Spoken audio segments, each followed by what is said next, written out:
ఇక హైదరాబాద్లో ప్రయాణికుల కోసం ఏర్పాటు చేసిన ఏసీ బస్ స్టాప్స్ నిరుపయోగంగా మారాయి.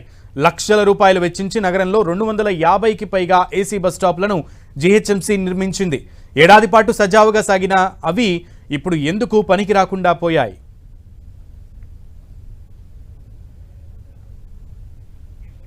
మరింత సమాచారాన్ని మా ప్రతినిధి కిరణ్ అందిస్తారు.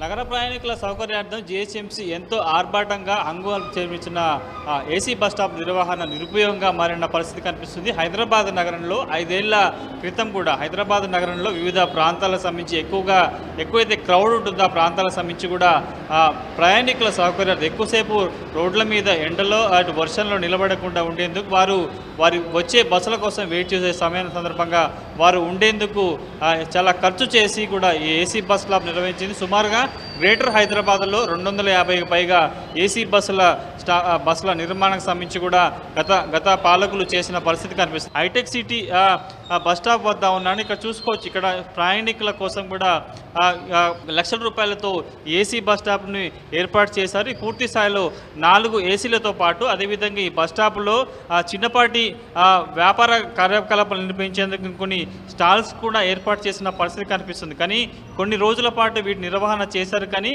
ఇందులో ఉండే స్టాల్స్కి సంబంధించి కూడా ఎక్కువ అద్దె వసూలు చేయడంతో దానికి సంబంధించిన ఎవరైతే నిర్వాహకులు ఉంటారో వారు కూడా అద్దె భరించలేకపోవడంతో ఖాళీ చేసిన పరిస్థితి కనిపిస్తుంది. ఎన్ని రోజులుగా ఈ నిరుపయోగంగా ఉంటుంది? దీనికి సంబంధించిన ఏసీ బస్ స్టాప్ని ఏసీలు ఎందుకు తొలగించో తెలుసుకునే ప్రయత్నం చేద్దాం. భయ్యా చెప్పండి, ఈ బస్ స్టాప్కి సంబంధించి కూడా ఎన్ని ఏసీలు ఉంటాయి, ఏంటి దీని పరిస్థితి? एसी बस स्टॉप पहले थे, अभी एसी नहीं है और अभी फैन है, बाकी हर चीज़ अवेलेबल है, तो एसी नहीं है। हाँ, यहाँ पे शॉप भी थे, टिफिन शॉप, लेकिन ज़्यादा चार्ज रहने के बावजूद वो चले गए।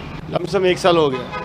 हाँ, 1 ईयर नहीं है। ఏడాది నుంచి కూడా పూర్తిగా ఈ ఏసీలను తొలగించిన పరిస్థితి కనిపిస్తుంది. ఇక వీటి మెయింటెనెన్స్ సంబంధించి కూడా గతంలో జిహెచ్ఎంసీ కూడా వీటి మెయింటెనెన్స్ సంబంధించి కూడా ప్రైవేట్ ఏజెన్సీలకు అప్పచెప్పింది. వారు వీటికి సంబంధించిన స్టాల్స్లో కూడా కొన్ని కిరాణాతో పాటు వివిధ రకాల చిన్నపాటి దుకాణాలను ఏర్పాటు చేసుకునే విధంగా వీటికి రూపకల్పన కూడా చేశారు. కానీ ప్రస్తుతానికైతే అద్దె కూడా ఎక్కువగా కావడం, దీనికి సంబంధించి ఇక్కడ ప్రయాణికుల రద్దీ కూడా లేకపోవడంతో కూడా వారు కూడా ఖాళీ చేసిన పరిస్థితి కనిపిస్తుంది. ప్రస్తుతానికైతే ఈ స్టాల్కి సంబంధించి కూడా ఒక ఏసీ పెట్టుకునేందుకు దానికి సంబంధించిన సరంజామాను కూడా ఏర్పాటు చేసిన పరిస్థితి కనిపిస్తుంది. కాబట్టి పూర్తి స్థాయిలో ఇలాంటి ఏసీ బస్ స్టేషన్లు కొన్ని వందల సంఖ్య ఉన్నట్టు చెప్పుకోవాల్సి ఉంటుంది. మనకు అందుతున్న సమాచారం ప్రకారం జీహెచ్ఎంసీ అధికారించిన లెక్క ప్రకారం చూసుకుంటే సుమారుగా 250కి పైగా గత 5 ఏళ్ల క్రితం వీటిని ఏర్పాటు చేశారు. కొన్ని లక్షల రూపాయలు వెచ్చించి కూడా వీటి నిర్మాణం చేశారు. కానీ తర్వాత నిర్వహణ లేకపోవడంతో కూడా నిరుపయోగంగా పరిచిన పరిస్థితి కనిపిస్తుంది.